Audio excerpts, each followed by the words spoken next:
Welcome to the 1CA podcast. This is your host, Jack Gaines. 1CA is a product of the Civil Affairs Association and brings in people who are current or former military, diplomats, development officers, and field agents to discuss their experiences on ground with the partner nation's people and leadership. Our goal is to inspire anyone interested in working the last 3 feet of foreign relations. To contact the show, email us at capodcasting@gmail.com or look us up on the Civil Affairs Association website at www.civilaffairsassoc.org. I'll have those in the show notes. Today we welcome Doctor Sandor Fabian, who published The Illusion of Conventional War, Europe is Learning the Wrong Lessons from the Conflict in Ukraine. This 10-point contrarian op-ed is focused on helping smaller nations build better national defense programs. I have a link to his bio and the paper in the show notes. So let's get started. One thing that caught my eye thinking about your paper are the points where you say that most observers are ignoring or misinterpreting things that they don't agree with. In other words, they have confirmation bias or they have a blind spot to things that they don't understand or refuse to include in their ideal. Yes, and the base of my argument is I traveled all over Europe and look at European capabilities. So throughout my personal experience and also studies in Europe, that the small countries, especially former Warsaw Pact countries, are trying to get integrated into the NATO system, which is driven mostly by the US and the US frame of reference of warfighting. Sure. Division on division. Division on division.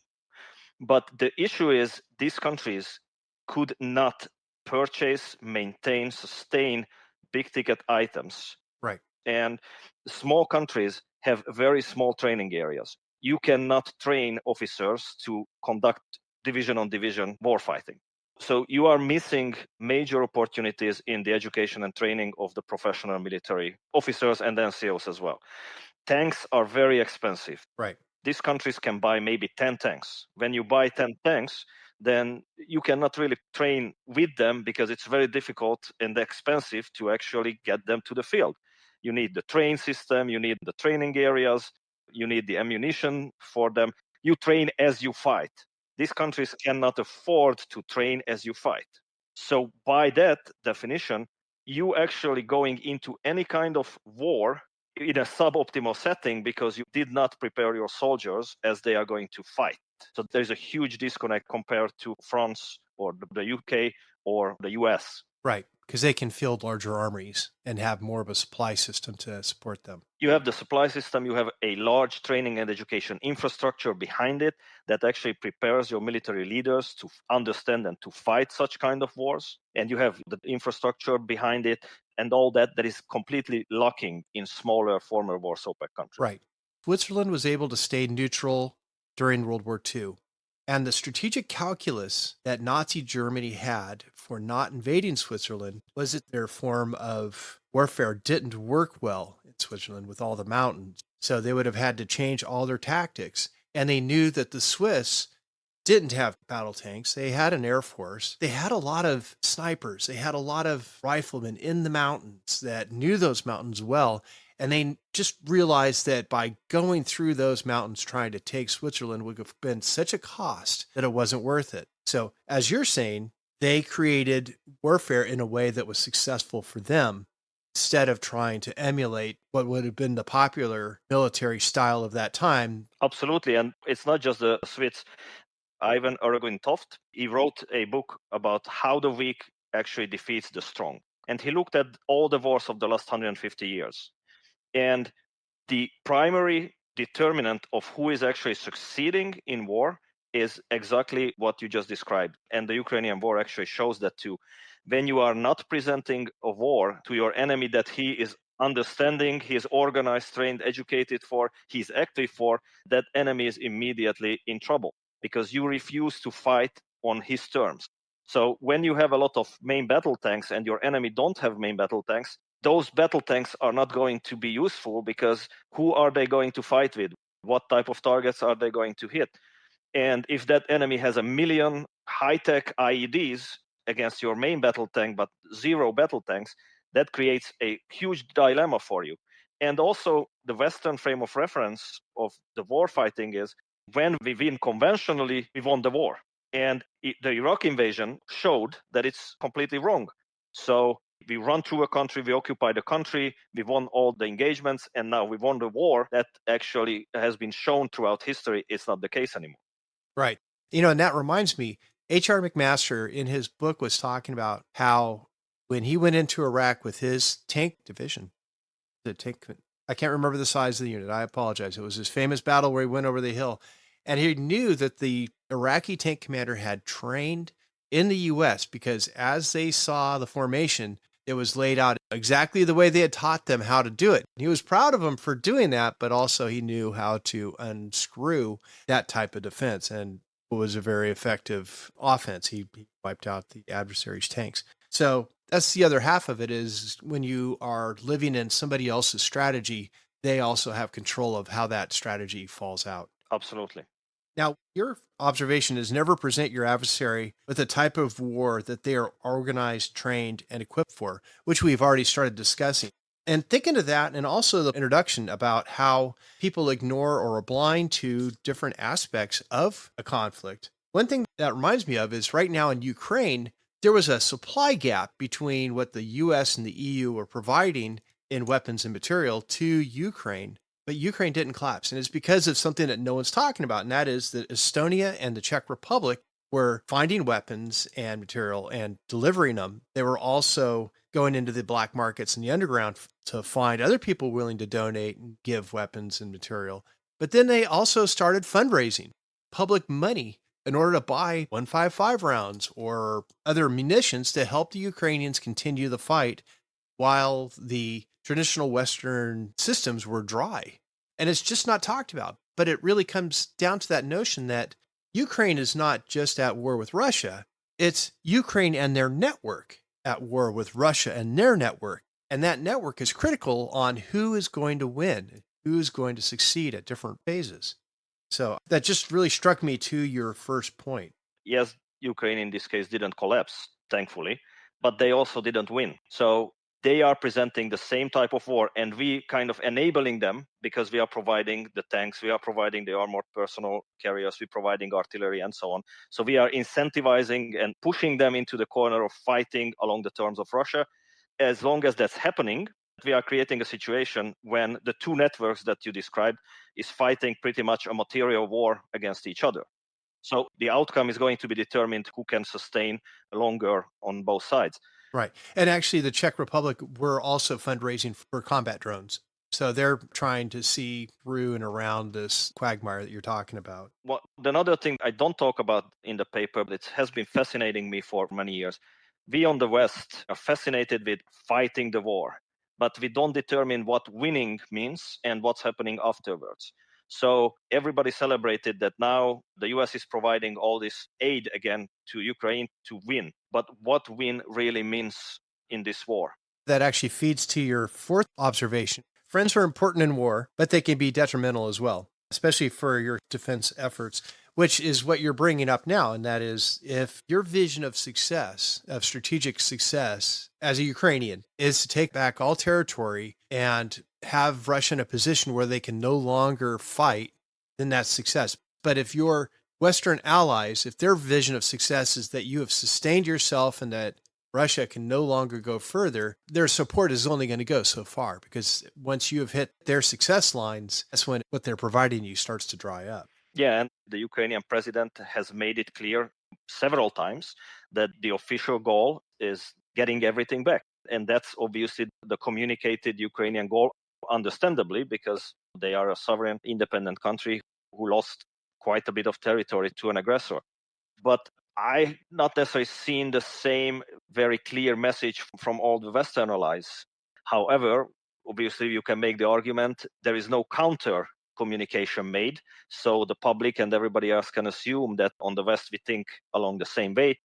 However, again, if you are a very cold-headed, completely objective analyst, then the evidence on the ground points to a different direction.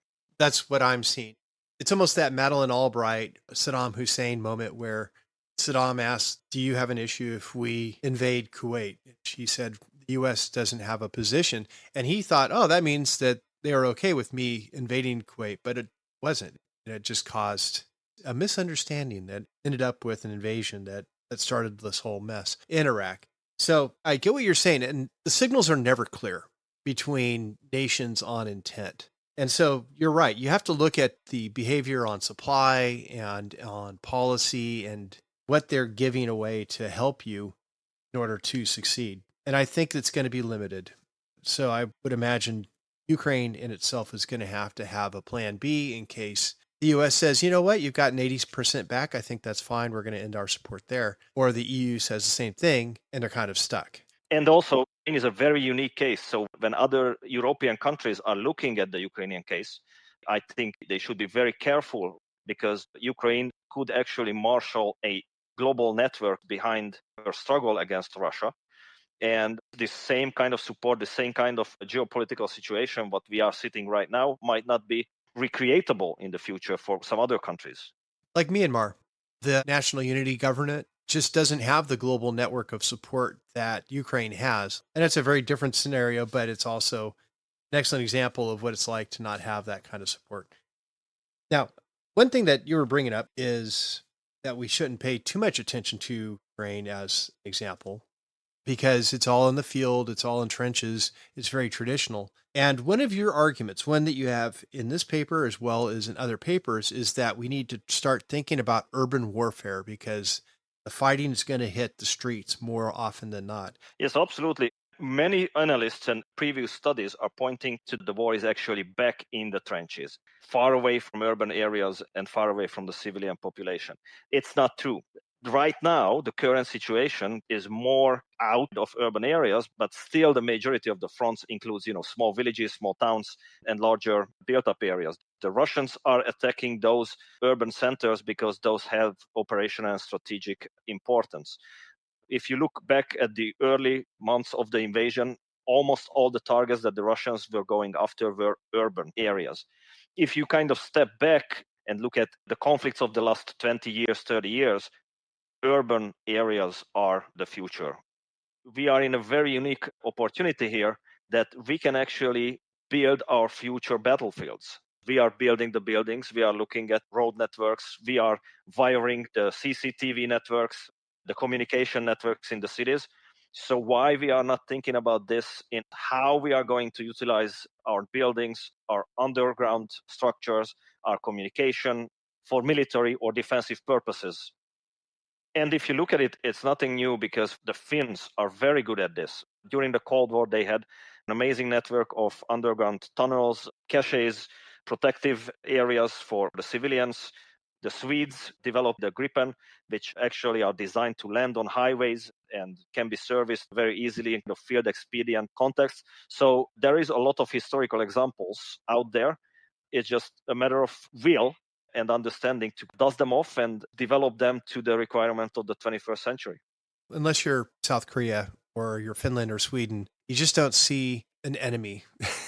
Yeah, and that until they're on you. Another point that I have been arguing for many years is NATO and the NATO structure itself is based on this idea of interoperability. We fight together, we look like the same, and we develop the same capabilities. And if you look through Europe, what you just said is absolutely true. The Portuguese and the Spanish don't see Russia the same way as the Latvians and the Estonians, for example, or the Finns. But the Portuguese and the Spanish and the French, they have a different problem set.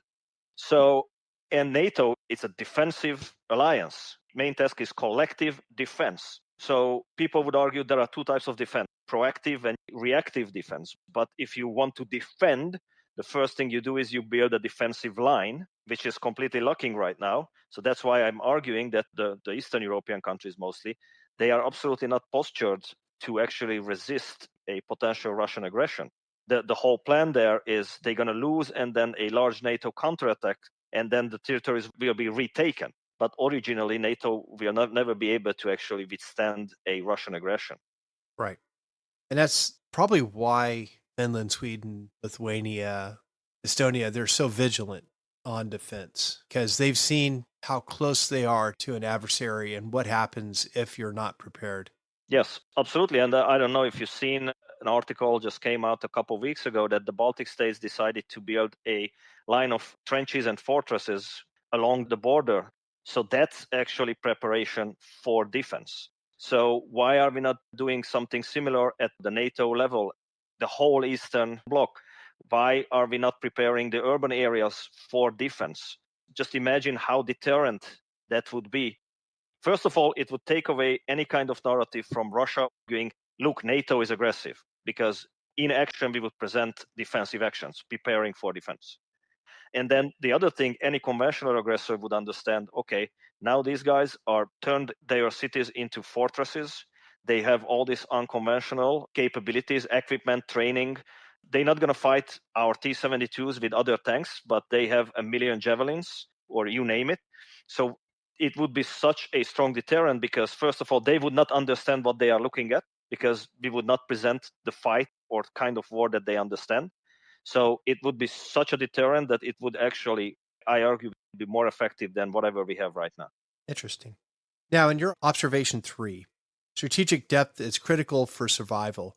Is this what you're trying to describe in that paragraph? Yes, absolutely. So you need to build a multi-layered defense. And in many countries, the size itself is so small, you have very limited artificial or natural obstacles, like the Swiss example. So if you think about defense, you have to either create or reinforce existing obstacles. And that's when urban areas can come in. You can look at the rivers, you can look at dams, just like Ukrainians did, flooding your own territories.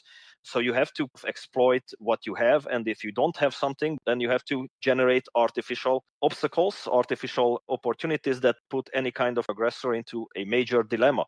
And then you have to organize your defense around that. I'm also arguing it's not just a physical sense, but also if you look at some countries' population, they are very thin on the human capital they can tap into.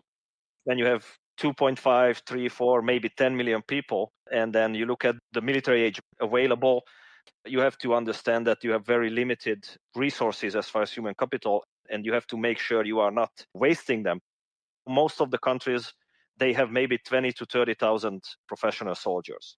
In theory, is the top 10% of your society. So what's happening with these small militaries if a Russian aggression comes? They are going to be the first destroyed and killed or injured. So you are losing your best and sharpest and strongest right at the beginning, and then you have to work with whatever you have left. Right. So you're saying that these smaller countries need to build more of a reserve out of their population, either the mandatory 1 to 2 year, like an annual refresher, or to keep a larger number of the population in a reserve status. In Europe, conscription is a very, very sensitive topic. However, I am a strong believer that a 21st century version of conscription is actually very necessary for several countries in Europe. A modern version of conscription. And it's not only for the defense of country in case of a conventional kind of war, but also resiliency building at the society level. Before Ukraine started, the big buzz was the Russian hybrid warfare. And everybody was talking about how Russia is using different tools, different parts of the national power, cyber attacks, proxies, the church, economic levers, and you name it, 30-something techniques that the Russians were using. And everybody came to the conclusion that you need a resilient whole of society approach to counter these malign activities. And preparation, because it's hard to stir that up in the middle of a crisis. That's absolutely true, yes. So your next one is pre-war exercises should be platforms for losing and learning instead of always winning. But what I think you're saying is that we need to red team our exercises and exploit every gap in our strategy and operations so that we can see what the ramifications of those blind spots are so that we are better as a strategy and operational team. And you can only do that by being open to that type of loss and criticism. Yeah, I absolutely agree. And it goes back to that Western view of exercise. You do individual training and then you go fire team training, you go squad training, you go platoon training, company, battalion, you name it. And then the exercise, you do collective training and then you master the skills and you learn how to win, as you described. And the exercises are serving evaluation purposes. You pass or you fail, and usually you pass. And it's very difficult to academically kind of support with evidence But I'm telling you, in my 20 years, I actually seen only one exercise in NATO where we failed. Who got fired? I Because that's usually what yes, happens. exactly. So there's an organizational culture, and this incentivizes failure because you might actually seen examples of somebody got fired. And in former Warsaw Pact countries, I think it's even more true because you still have some of the kind of heritage from the post-Soviet system when the sky is always blue, the grass is always green, everything is fine, we can do whatever, we never say no to anything, and we always succeed. Ukrainian pre-war exercises showed how important that when you have an enemy, you feel on your skin that war is imminent, that you actually are willing to look at those gaps and willing to solve those gaps and experiment with those gaps. There were exercises when the Ukrainians identified the military cannot do this because they don't have the capability. They looked at intelligence services and they said, okay, they have the capability, but they don't have the authority. So one of the outcome of the exercise was a legislative change, removing certain tasks or requirements from the military and pushing it to the intelligence community because they had the capability but no authority. Other areas they identified as certain problems that cannot be solved with military tools, or it can be solved, but it's suboptimal and it doesn't meet the overall requirements. But the civil society has solutions. For example, Ukraine is very big on computer game developers and software developers. And those guys created apps for mobile phones that the Ukrainian intelligence community could pretty much crowdsource intelligence collection to the people. And they practiced it in exercises. And then you now are flooded with information, how your military system is dealing with that, the classification, how you're processing that data, and so on. So again, it was a big fail, but they find the solutions. That's really interesting because one of the things that I've seen is when the US faces a problem and they have a gap that they do spot, that they only look at DoD style solutions. They don't look at cross agency solutions. They don't look at commercial solutions. They certainly don't look at how the public can be involved in helping win a war. And it's happened. It's happened in the past. I've seen it, but it's not something that military will formalize or even document. Yeah, and you are talking about the US. Yes. Now, if you look at small European countries, that problem set is even larger because they do actually much worse on that level as well. One other issue pointing back to NATO and the interoperability idea, everybody needs to be a small US. Interoperability and influence by friends is killing adaptation in small countries. When you say, no, you have to look the same way, wearing the similar boots, similar uniform, the same helmet, the same weapons, and this is the doctrine you should follow, that takes away the time to think innovatively, and you turn them into these uniformed NATO soldiers. One of my examples from Afghanistan, we went there first and we worked with the US guys there. My soldiers, after 2 months started to say, oh, I want the same Oakley and the same baseball hat and the same body armor and the same weapon. I'm like, okay. And slowly became this more American looking and acting soldiers. We started to lose those guys who use the Swiss army knife to solve the same problems that a logistics platoon is solving for an American soldier. So there are obviously a lot of positives of interoperability and working together, but we have to also understand that actually that leads also to capability and capacity loss. Interesting. Well, I'm going to leave it there because I can't imagine a more valid point than that. Than encouraging small unit and small nation diversity in thinking about defense. I think that was brilliant. So, number 6. Absolutely. Intimate knowledge of your enemy is an invaluable force multiplier. And we saw Ukraine leadership and government and military use that intimate knowledge of Russian practices and standards and culture in the very beginning of the war by communicating to the Russians, hey, we're not far apart from each other. We shouldn't be doing this. Demand that your sons and daughters that are on the front come back home. Organizing identifications so that Russian soldiers that were killed in the field and the Russians didn't want to notify the families so that there wasn't a bad public response. The Ukrainians did it on their own. They reached out and they started setting up networks to help people find their soldiers. And that's always been a strategic strength, I believe, is having not only the willingness to fight and kill your adversary, but also understanding that the people in the back, yeah, they support the war for the opposition, but when it's over, they have to have some point of reference in order to cooperate. And I believe that what you're talking about here, the intimate knowledge, is good as a way to spot and understand the strengths and weaknesses of your adversary's formations, movements, thinking process. But it's also a great way to understand what's going to be the second and third order effects. For example, let's say that Ukraine actually push Russia out of Crimea and all of the outlying territories, and they declare success. And kind of like in the first Chechen war goes, all right, we're going to write a treaty. And they write a treaty. And then in about 15 years, they build up their force and reinvade when Ukraine's not ready for them. These things happen. And if no one's thinking about the behavior of your adversary, you're going to run into a blind spot by not thinking past what you think of as strategic success.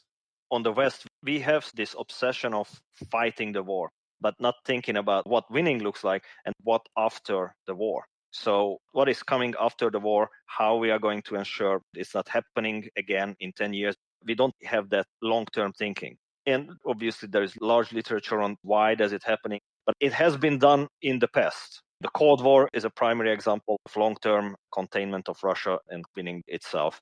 But going back to the knowledge on the enemy, it has an effect on the cognitive space, understanding the society on the other side, the soldiers on the other side, their education, their training, how you can influence certain parts of the adversary society. And Ukrainians for a very long time were obviously winning in the information operation, not just towards the West marshalling support, but also towards certain parts of the Russian society as well. And the other thing is, at the beginning of the war, one of the key to their success was exactly knowing the Russian order of battle. They knew how a armored formation would actually move, and they were attacking them at the weakest points. So that understanding acted as a force multiplier, and they organized around that specific knowledge. So if you look at European countries, there is no teaching of Russian order of battles. There is no teaching anymore the capabilities of T-72s. There is no teaching of the capabilities of Russian artillery pieces or airplanes. I remember my first 2 years in the Hungarian Military Academy, we were looking at thermal images of Russian and American equipment and area pictures and things like that. And we had to recognize them in the middle of the night, that there is no such understanding or knowledge, not even at that basic level. And then when you talk about culture, you talk about language, it would add an extra requirement for our countries to actually educate and train future military leaders in a completely different level. Right. And this is a great point because when Ukraine first started doing exercises with the US and Western partners, they were very Soviet in the way they thought and performed. And I'll be honest, if they had stuck to that mindset when this conflict started, their over homogenization would have caused them to collapse immediately. I think the Russians would have been able to get a lot further than they did now. But because they have a hybrid notion by having both experience with the Soviet military and with the Western concepts of conflict, it helped them to be more creative because they knew the good and the bad of both sides of it. Yeah, and actually a very important point there that the Ukrainians had the privilege to actually still have that kind of officer and NCO who still had knowledge from the past, but they also had training and education from the future or from the Western side. Now, most of the European countries now, we are in a disadvantage, I would argue, because our leaders, almost all of them grew up in the global war on terror kind of environment. So everybody's expert on countering insurgencies, countering terrorism, Iraq, Afghanistan, Syria scenarios, but nobody is really a master anymore of prosecuting a large-scale war in Europe. So now we have a generation or generations of military officer and NCO corps who is unable to say no, obviously, because the military is like, yeah, we are capable of doing anything. But if you look at it realistically, we changed our training and education infrastructure to the requirements of the global war on terrorism. So there's a huge gap, and that gap is very sad. But at the same time, I argue it creates an opportunity to start building a different type of officer and NCO corps that is actually not presenting this kind of war to a Russian aggressor, but a more realistic one that is designed for the realities of these smaller countries. I've been arguing the same thing about strategic competition. That this global war on terror mindset is not going to help you succeed or survive in global competition. So let's move on to number 7. Forget armor and other big ticket military platforms, traditional military platforms. Now, you're mostly talking small countries to stop over homogenizing with the US. That's one of your points. And one of those positions is don't go for the big battle tanks. Don't go for the C5s. Unless you absolutely need them, they're a cost waste to your defense. Yes. So first of all, you are spending on something that is not going to do you any good. So when you can afford 10 main battle tanks, 10, and you can offer 200 armored personnel carriers or fighting vehicles and maybe 20 helicopters and then 15 artillery pieces, and that's actually costing the 2% of your GDP or even more. Let's put emotions to the side and be very objective and completely cold-headed here. What those pieces is really going to give you against thousands or hundreds of similar capabilities when it's coming to a potential war or aggression? Nothing. You are going to lose them very quickly. You are going to lose the best trained and most educated people very quickly because you gave the enemy a type of war that they understand. You are disadvantaged when it comes to a material war, no matter what. There are many reasons why these countries cannot sustain a meaningful capability. Many countries were given the NATO capability goals to build a heavy brigade. It took them 15 to 20 years and they are still not there. And then if they have the capability, then there are so many issues: lack of training and education infrastructure, lack of training areas, lack of culture and understanding of combined arms maneuver warfare at the national level, that prevent them to be successful or effective with those kind of capabilities. The last thing I didn't really write about is in European countries, there is this misconception that capability equals capacity. I am able to do something once. It's not the same thing that I'm capable of doing that 30 days on a sustained level. So when you have 10 tanks and they are destroyed, you lost your capability, and then you cannot recreate another 10 tanks and 10 tanks and 10 tanks for every single day with all the trained people and all that. So capability does not equal capacity. And that's a huge problem in most European countries, that they build some capability. Yes, we can fight one day, combined arms, maneuver warfare. What's happening tomorrow? Our soldiers are tired. We don't have refuel. We don't have ammo anymore. We need 5 days to be able to fight one more day again. And it's not effective. They have to look at some different approach and different type of war to present to this challenge. So the Ukrainian war also shows the utility of these small, stealthy, easy to build platforms that are very, very lethal, killing tanks. The Ukrainians sank 1/3 of the Black Sea fleet without a single maritime platform. They only used remote controlled platforms. Without a navy, they actually sank 1/3 of the Russian Black Sea fleet. That is very telling. And the Ukrainians are killing tanks, they are killing artillery pieces with drones. They have like a shoestring and they tie a hand grenade or a mine on a drone and then destroying a $10 million worth of battle tank.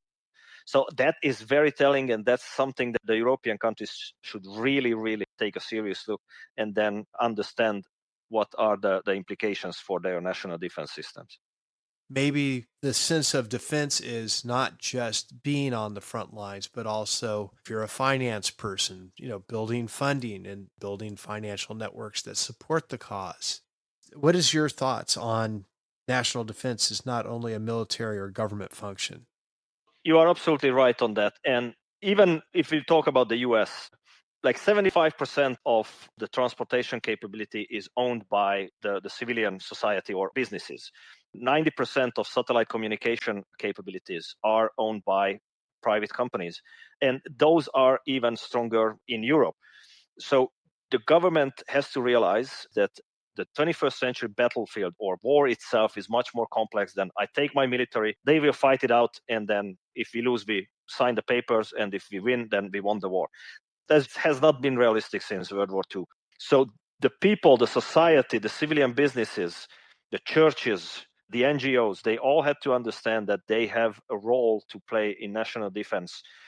Everybody has something to contribute, and not everybody will fight, not everybody should fight, but everybody has something to contribute at their own individual or organizational level, some capabilities. Look at Starlink, for example. Without Starlink, the Ukrainian communication would have been destroyed, and without that capability, their command and control disabled and potentially have a major negative effect on the outcome. And it goes back to the earlier discussion about exercises. You have to identify those gaps, and then you have to actively go out to the society and the private sector and find those who has capabilities in those fields. Can't just hand wave and say, we'll take care of it. We've got satellite dishes. But oh, that's, no, we'll find. Let's be honest. That's what the military does. We identify this problem, so we will take 10 years to develop a military capability for satellite communication. Instead of going out and say, okay, let's look at company X. Do you have the capability already? Okay, how we incentivize you to provide this capability to us during peacetime and during war, and then how we work together and what we are doing. Even the US has major problems in this kind of space. Then imagine a small European country with much less GDP, much less economic power, and so on. They should tap into their entire society, private sector, industry, everything, to give a chance to their national defense to be effective. Right. Fantastic. All right, you ready for number 10? I am ready for number 10, yes. Okay. Deception is still a force multiplier. Absolutely. It goes back to the earlier argument about the intimate knowledge of your enemy. We actually stopped teaching deception. We stopped educating our officers and NCOs about the value of deception. We also stopped producing tools for our militaries in mass serving only deception purposes. Where are the inflatable tank divisions? Where are the inflatable aircrafts or helicopters? Where are the deceptive platoons who work on deceiving the enemy and making them believe that you are a brigade when it's just two people exchanging radio communication? We kind of stopped doing that. And then obviously with the cyberspace, we had an extra domain, an extra space opened up. And again, we are not effective on utilizing this tool of deception. We are not training our leaders. And also, I have not seen an exercise besides camouflaging the command post. The military formations are actually effectively and actively try to deceive the enemy. It's all about force on force. It's all about fire, destroying the target, and so on. Deception itself is not there. And deception is very important, I argue, for small countries with limited resources, with no main battle tanks, and so on. Yeah. Because if the enemy's capabilities cannot see your target, then they cannot hit it. Or if you present them a fake target and they hit it, they are going to extend a lot of resources. Right. So there are so much to deception that we are just not appreciating anymore. Do you think it's because we overclassified deception? We make it so heavy with authorities and classification that it makes it impossible to do in an exercise? I think that's one thing. And also, I think we became slaves to our superiority and to our technology because our tanks, our tank formations are so big. It's pretty much almost impossible in the 21st century to hide them. So we are more like, okay, we show them how big we are. We show them how effective we are. And then they are not going to oppose us. It's going to be deterrent. We don't have to deceive them. So I think it's more about our dominance in this space and the belief in our dominance that led to this underappreciation of deception. When you're a smaller country and you have way less capabilities, even if you're investing in tanks and 20 helicopters, then you should be incentivized to protect them. And one way to protect them is to deceive the enemy, to hide this, right, and then present them with fake targets or deceive them every way it's possible. But you cannot deceive effectively without the tools for deception, and then from training and educating to people how to use those tools to effectively deceive your enemy. Right. Wow. Yeah, I see the challenge, and I've heard it from other people who focus on psychological operations and intelligence and counterintelligence about how difficult it is to actually run a deception operation.